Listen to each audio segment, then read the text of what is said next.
Salam, əziz tamaşaçılar. Bugün mən sizə qiymətli makaron hazırlayacağam. Əsas hazırlıqlar bunlardır. 1 ədəd pomidor, 1 bağ soğan, 1 paketli makaron, yarım kilo qiyma ət. Başlayaq hazırlayaq.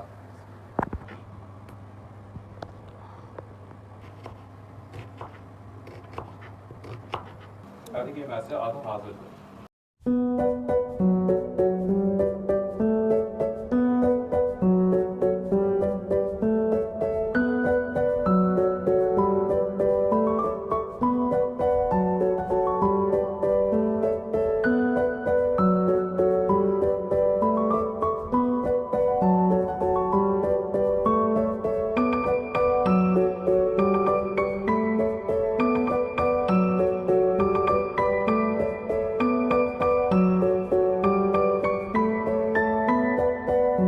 Suyunu süzdükdən sonra qazana əlavə edirik.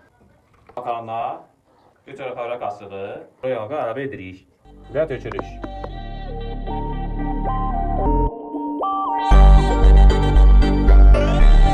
Buyurun, noş olsun.